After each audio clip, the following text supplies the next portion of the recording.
Hello, good afternoon, multifamily friends. Welcome to the Texas Apartment Association's Education Foundation series, Hints from HR. Today, we're going to talk about training. We know training is important, but how can we make sure that it's as effective as possible and that we get the most out of it?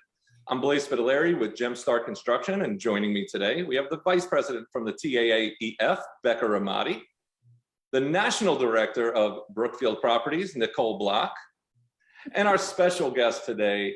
She is an NAAEI faculty member, an educator with the AAGD and the AATC, the Director of Leasing with Madera Residential. Please welcome Lissi Daniels. Woohoo! Hey, Lissi, if you want to just take a quick moment and give us a little blurb about you, who you are, your career, what you do. Yeah, definitely. Well, first of all, I'm excited to be a part of this podcast. So thank you very much. Just to be able to talk about training, something I absolutely love.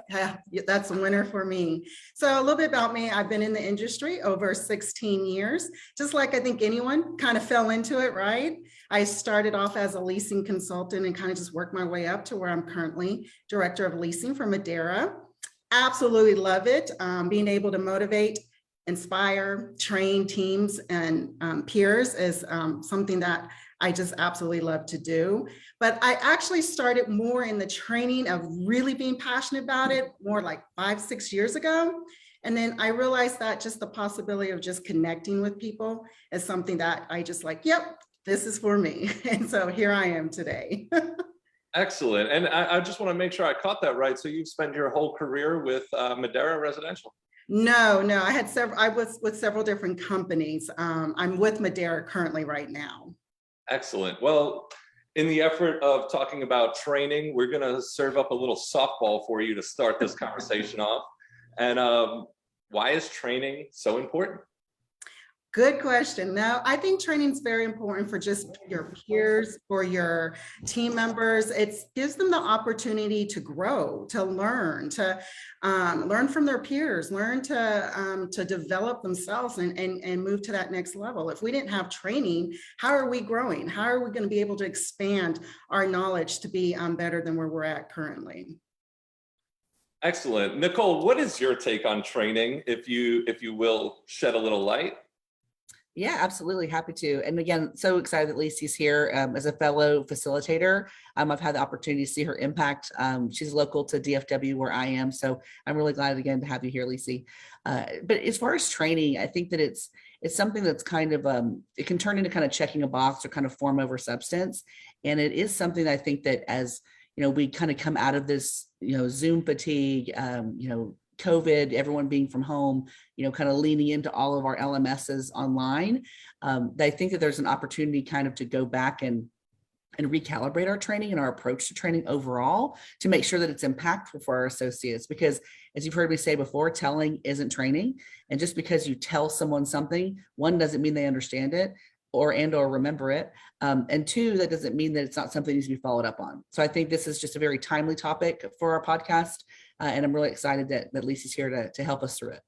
Yes. Now, I've heard something, and actually this came from you, Nicolle, and it was a little anecdote that you spoke of, saying that maybe like it was a manager and an owner having a discussion, and they said something along the lines like, why are we trying to invest all this time in training into our team? And the owner responds, and if they're just going to leave, and then the owner responds with, what if they stay and we don't do it? And I'm kind of butchering it a little bit, but yeah, just a little bit. You know what? I'm glad that it resonated with you, Blaise. But basically, it was just kind of a CEO mentality, talking to an associate, who's talking to a manager, that doesn't want to make time for this training, doesn't want to give them time to go to the training, to be off site, time to sit on the Zoom call to learn. And they're saying like, hey, what if we, give them all this growth and development and then they leave us? Mm-hmm. And my mentality is, well, what if we don't and they stay? So, Mm-hmm. So you definitely want to ensure that the people that you're keeping on your team, that you're giving them that growth and development. I really feel like for most of the people that are culture based and really wanting to look for that good growth and development culture, that if they work for a company that invests in them, they're less likely to leave. That was just one of those things. Yes, you almost had it, Blaise. You almost had it. But again, it's kind of like if we train them and they leave, that's okay. I still want to train everyone because I'd rather do that than the people that are staying here be the ones that are the less evolved. They're not up with the technology. They don't have fresh ideas. So I think that you're really butchering and kind of your workforce is going to atrophy. So that's definitely something that I'm super passionate about. I used it today in a presentation, and I did it much better than. Of Oh, course, good. I'm glad. Cameras rolling, sometimes you get a little loss of words. Now, Lissi, what is your philosophy on that concept?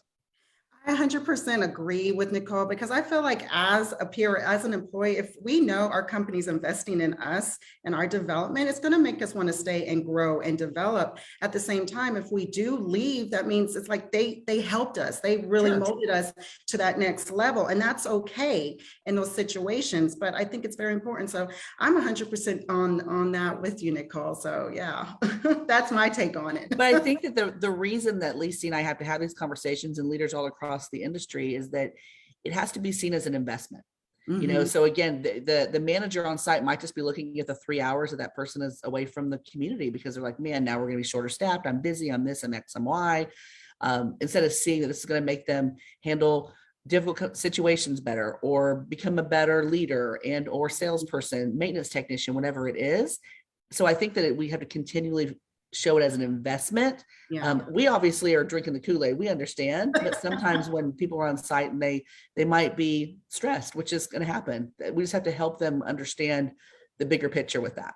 Well, and the investment piece is so important, especially, as we've talked about before, the Great Resignation and people leaving, that investment in your people will help keep them stay. And so thinking about it in that light as well, I think could be really meaningful too. Well, and the job seeker too, we look at we talked to the job seeker in this podcast series as well. And when you're looking through and learning about the culture of a company you may want to join, if people are saying that they don't care about me, they don't invest in me, they don't grow and develop me, and that's something hopefully you're looking for, but again, can't speak for everyone, then that's something that you'll want to consider when you're choosing a company in the multifamily industry as a job seeker. Yeah, definitely now. I think we're, if you think about it, I think we're out there looking for growth. We want to learn more. We want to have and be a part of a company that's going to provide that for us. And I think if you have that with a company, I think at the end of the day, that job seeker is going to be like, okay, this may be my right fit. And so I totally agree with that as well. So I think it works a whole full circle.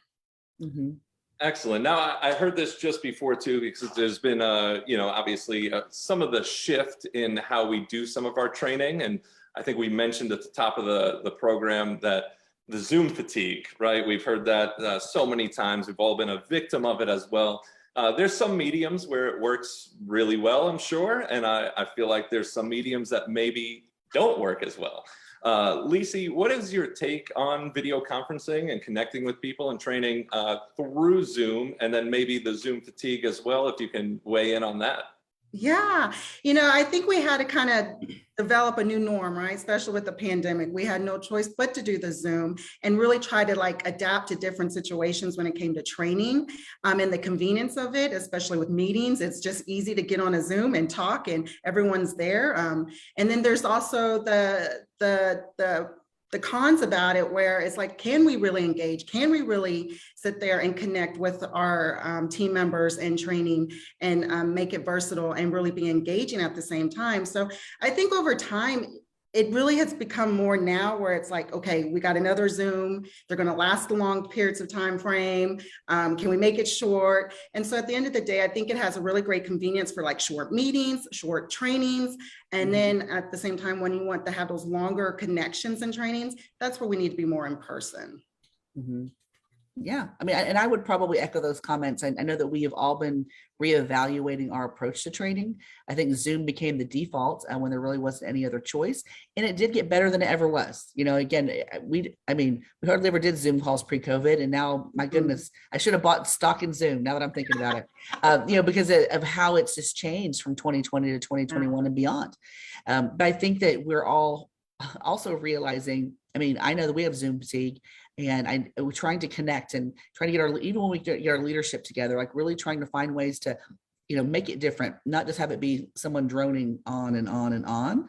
But I think in the training space though, even looking at some of the apartment associations that I volunteer with, is they're really looking at like, we need to recalibrate what needs to be in person, what needs to be on Zoom, because the benefit of Zoom is that, yeah, you don't have to leave your office. Yeah. So if it is something that's a quick, 30-minute, 1 hour, something short, and the content isn't too heavy or so brand new that the person can really, take it in, that might be something that's advantageous. But you start looking at workshops, doing a workshop via Zoom, that's not something I look forward to, And so I think that just kind of making sure that we are at least asking the questions is really key, because, otherwise I think we're going to be into that telling isn't training kind of mentality. Mhm. And the leadership really needs to take ownership of how the teams are learning, because it's just not as effective. And we have, talk about the Great Resignation, that Becca brought up.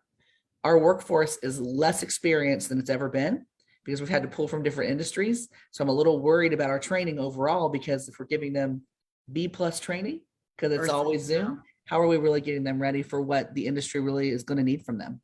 Yeah, totally. Yeah, I definitely agree with you on that one, because we're not able to give them that opportunity for them to learn. And I think team members, I say team members and peers, sorry, I'm talking like I'm in training right now. It's good.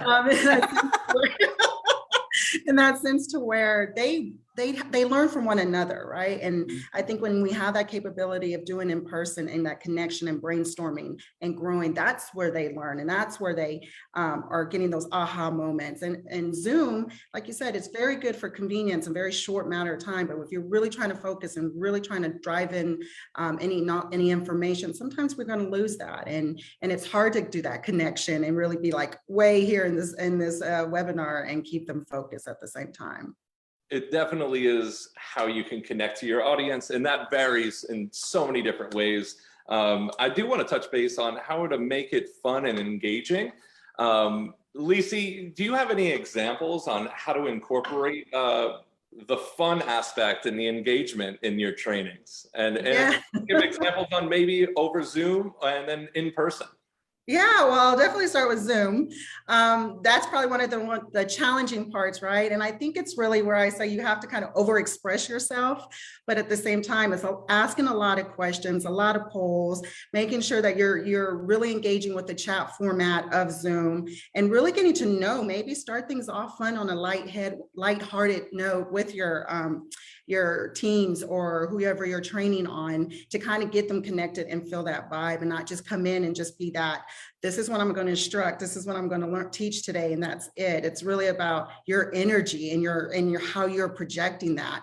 And as far as in person, now that's another whole story. I just bring the level. Yeah, that's another level. They get the Lissi 10 times, right? That's the energy and the connecting individually, going and meeting them, getting to know them on a one-on-one basis, and building that relationship. And then what happens is it makes it fun, because they see, oh, I can be open, I can have fun in here.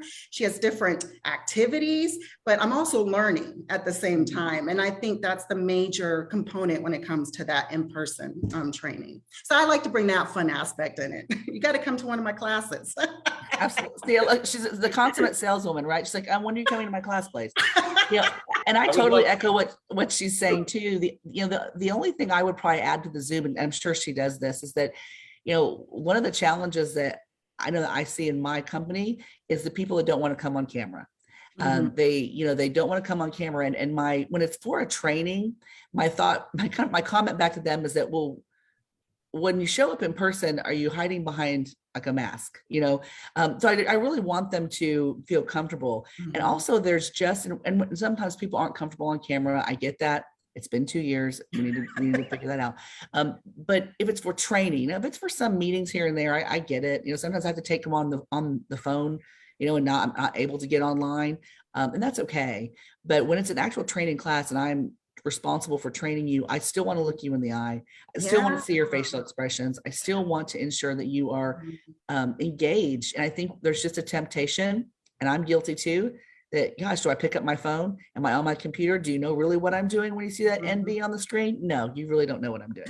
So you're halfway there, and you can't ride two horses with one saddle. So you need to either be in the training with us, or you need to be, at work. So I think that with the Zoom one, that has been it was a harder line, I think, at first, and people were like, "Oh my gosh, why would you say that?" And now they're like, "Okay, I'm on with block. I better turn my camera on." I'm like, "Hey, brush your hair, whatever it is. I don't care." I mean, it's just no one cares. And then in person, same thing. I think that kinetic energy that you can kind of feel in the air is intangible. And I think when you bring that to the in-person class, there's more opportunity for brainstorming or just having a conversation, that I think that is just an added level. But I would agree with how Lissi approaches it for sure. But yeah, stay on camera if you're training with me, please. Yes, definitely. There's nothing like me having all this energy on camera and I can't see your face. Nothing. And then you're like, is anyone out there? Hello, Right, hello. You tend to feel like you're talking to yourself. Right. And it's not, no, I talk to myself anyways. And then, but I also think too, one of the things I think that Lissi does in person, and we were talking about it, is like sometimes like we need like hype music or like having a good time. And so if you guys saw us before this webinar, Lissi and I were pretending like we had our own hype music. So it's just those types of things just to have fun. Yeah. You can still connect through a webinar. I think this series is proof of that. We've been connecting with you guys for over a year. Is it the only way or modes or means of connection? No, but it's one that I think we've really worked on. And that's great that you say that too, because you do feed off people's energy, whether it's their, the tone of their voice or, their face or, just whatever emotional. I mean, they're dancing, they're breaking. Yes, right. That little mood. You mock it, you mock their smiles, you mock everything. For sure. It makes everybody feel good. So I guess the long and the short of it is there's a home for both Zoom training, there's a home for in-person training, and you just have to find the balance in order to make that work for whatever message that you're trying to convey. And now a big part of this program is looking at the job seekers too, people coming in new to the industry or changing careers or even mobilizing into different roles. How does one's organization's training technique attract talent and retain it for that matter? And Lissi, if you want to take the lead on this, lead us the way. Well, it just really depends on the company, right? Of how they have their training rolled out, their departments rolled out, whether they don't have a training department and they roll it out through our local associations.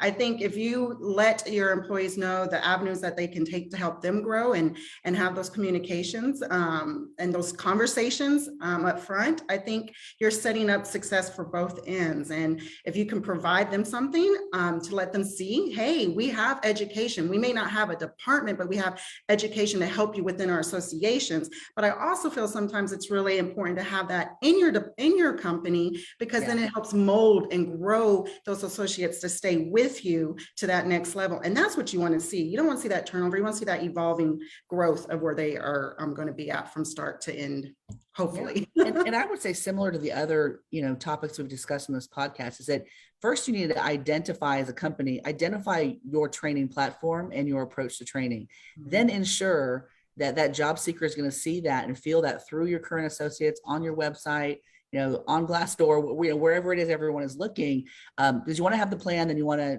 make sure that you're setting that clear expectation of the plan, and then you execute on it. And then you just ensure that you are not that, I think that the whole telling versus training comes out of a deflection, because someone's going to say, hey, I didn't, I messed up on this. Well, we told you 6 months ago on your first day that you would need to know this 6 months from now.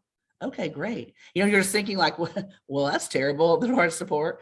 So I think as far as companies and the job seeker, make sure that you are also reinforcing it. I know we'll probably talk a little bit later about how leadership can enforce it daily, because you can't just send someone to Lissi's class and then they're on autopilot and they're perfect for the rest of their career. Although she's very impactful, don't get me wrong. But I think that there's reinforcement probably that needs to be discussed. Yes, you definitely need to have that reinforcement. I think that's so important, especially because, they come to us and we train as best as we can as facilitators, hoping they go back out and they just bam, with the win. But then at the same time, the leaders do need to come back and do checkpoints and how they go about that. We're just wrapping up the Be the Next Room to Grow Ambassador Video Challenge search. The voting will start tomorrow, and Blaise will give us all the information about that later. But one of the things that struck me in all the videos that we received was so many people talked about the amount of training available in this industry and how it was such a benefit and something different from so many others. And so it's really a selling point that we should be using to bring more people in, is the available amount of training and the positive way that for the most part we look at training and we encourage it. And so I think that's a real selling point that we might not be utilizing as much as we could be. Absolutely. Yeah. Yeah, so we're right in the thick of things with the reinforcing the importance of training and what that all looked like. Nicolle, you've said it a few times now that telling isn't training. Can you elaborate exactly on like what that means, and then the continuing education portions, and maybe touch base on the associations and Lissi, you just said the internal, and then our associations, what kind of education and training they provide. Nicolle, if you want to take the lead. Absolutely. No, and I think it kind of goes into that growth and development piece that Becca was talking about. And I think that, again, intentions are good. You recruit someone, you bring them in, you onboard them, whatever that looks like with your company. Hopefully it's a good, robust onboarding. It's another topic y'all could go back and listen to. But I think that the challenge is that a lot of times with leadership is that we give the people the information and then we've done our job. And so then we go on to our other day jobs, and you expect them to kind of be self-sufficient immediately and or ready for, to handle those challenges. And they're not, and you're not. I mean, think about whenever no one likes to be new. But I think what happens is that as leaders, we're not holding ourselves accountable to circling back and making sure that they didn't have any questions, or that they understood the assignment, or they understood whatever, task you're talking about. And if you can think back and be honest with yourself, whenever anyone has followed up with you and like, well, I told them, or they told me that they said this, and that's whenever I go back and say, well, telling isn't training. And going back and getting the information and then reinforcing it, sitting down like on your one-on-one. So many companies that I've worked with have one-on-ones with their teams, and maybe you do that once a month, whatever your cadence is, and you sit down during that time. It's really about their growth and development. And you sit back and you go, well, over the course of last week or last month, you took Lissi's class on renewal negotiations or difficult conversations. What did you get from that? How have you used it? Again, it doesn't have to be the class again, but I think that when you go back and to say, let's circle back. How did you put that into your repertoire? How are you making that authentic? And you'll see if they are. And that's kind of where the telling isn't training kind of came out, is that, and I really challenge my leaders, I challenge myself, it's just saying like, are you following up? Are you checking in? Because if you're not, then you're left to whatever level of understanding your team member received, from that. So that's kind of the telling isn't training. And then I know Lissi can take over as far as what we're offering in the associations and how we've pivoted with that, because I know that her and I are on the same page there. Yes. So our associations are growing in so many different ways. I remember when I really first started getting involved over 3 or 4 years ago, and where I'm at now, and I've developed so much within them with the classes, but what we offer to our peers and our teams out there is unstoppable, and it's just growing. It's growing with so many different diversity, different avenues, different areas of growth within their careers and classes that they can tap into, from sales to assistant managers to managers to anything that's open. And I think it's such a great opportunity for our industry as a whole, of what we have and what we in the opportunities. Because like I said, if I look back on myself when I started, if I didn't have all the opportunities right there with that education, I wouldn't probably be where I'm at today, even though I'm a really good driver. But at the same time, it has given me such a great backbone. But you need a roadmap. I mean, the best drivers need a roadmap, and the people that have come before you are the ones that are going to create that map. Just like on Waze, right? They're like, is that still there? Yes, it is. Exactly. So you're making sure that you are giving that information and kind of paying it forward to the next generation, like we talk about all the time. So you're extremely driven. So am I. Shocker, I know. But as far as but I need a roadmap. I need something in front of me that to where I know where I'm going as efficiently as possible. And I think that's something that the industry does a really good job at. And several companies do as well with their training and development. But it should be touted. And I think it's a resource for those job seekers to know it's out there. Because I think several companies lean on the association and just variations. Sometimes they have their own internal and then they supplement. Some use almost all association training. There's no right or wrong answer because everyone's path is different. But there's so much out there for everybody. Yeah, there's definitely the blueprints and then the foundation of it all. And then the industry keeps growing and evolving. So there's always opportunity to continue. There's room to grow, Becca. Look at that. Oh, but up. So with that being said, and we kind of loosely just touched base on this a little bit, but how do we incorporate the trainings into our everyday routines and then utilize those skills to our highest ability? Lissi, if you want to kind of lead the way with that one, we can jump in.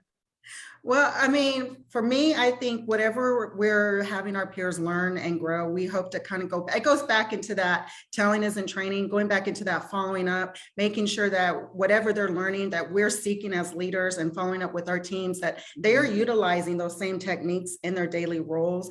And I think that's what promotes that success, because I think ultimately as any leader or any team, we want to be successful, but it starts with our teams, right? So I think when you incorporate that education and that training for them to be better, then when they come back on their sites, then they're going to excel. But we have to also do that checkpoint and be like, okay, how's it going? What did you learn? Like, you know, just like Nicolle, and kind of piggybacking off on that side of that. So I think it's a full circle how it works around. And if we as leaders are excited about education, guess who else is going to be excited about it? Your teams. Truthfully, and really, I mean, what gets focused on gets done, right? So if you come out and you're passionate, then I loved how you said the full circle, because if the whole team is focused on development and training, then it just kind of becomes how we do things as part of your culture, and you become a learning culture.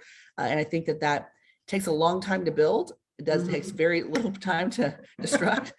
So stay with it, guys. I mean, stay with it. And it's an investment, and we need to look at it that way. That it is an investment in your team's success and overall growth and development. And it's seriously one of the most important things, but I think we are a little short-sighted at times because we always have the emergency, the angry resident, the short staff, whatever it is right in front of us. So I love how you just mentioned the investment because sometimes money motivates. And I just wanted to know too, if there's any kind of performance bonuses or things of that nature that may, help push people into wanting to learn and develop further. Well, I would suggest companies, if they don't have some sort of bonus program for their associates as performance-based, I get on that right away. So I think that's something, if you think about that and you show the why to that associate as to why it's important for them to learn this task, so that this builds on this and this builds on this, and it rolls up into your NOI or your absorption rate, your closing, whatever it is you're focusing on, depending on if you're looking at a lease up or looking at a stabilized property or anything in between. So yes, you should have some sort of performance-based modules in your business plans and communicate those to your associates. Because again, what gets focused on gets done. And if you give them the tools, then I think that'll also help you with the business case, right? I mean, we talk about the business case too, that, why companies, it's important for us to do training so we can give a better NOI, we can have a better investment, we can have a better return because our associates are knowledgeable. And we talked about this on the last episode of How to Speak Maintenance, about how it's a little bit of WIFM, what's in it for me with training. How can you incentivize those skills learned to actually be incorporated into that day-to-day? And so looking at how to a bonus structure that incorporates that as well. No, absolutely. Excellent. It's kind of crazy because we're running real close in time already, and I feel like we're just scratching the surface. Repeat guests. We'll bring Lissi back. I say we could talk training all day. Invest in your people. Invest in your people, I think, is the overall message. Utilize all your training efforts internally in your organizations, and then encourage what the association offers as well through your local and your state and and beyond. Do you guys have anything you want to touch base on before we jump into a few housekeeping items? Just thanks to Lissi. I mean, again, I definitely admire your passion and what you bring to our industry, and I was so thankful that you're able to join us today. Definitely want to repeat performance later. So thank you again for your time.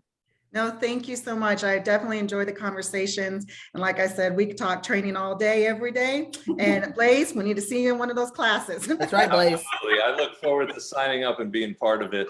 As Becca mentioned earlier, though, tomorrow, February 10th, you can vote for the next Room to Grow ambassador. You can vote one time a day until Wednesday, February 16th. You can vote at taaef.org. You click on the Be the Next link. You're going to hear from us again on the second Wednesday of every month live. Catch us streaming at your leisure on All Things That Podcast.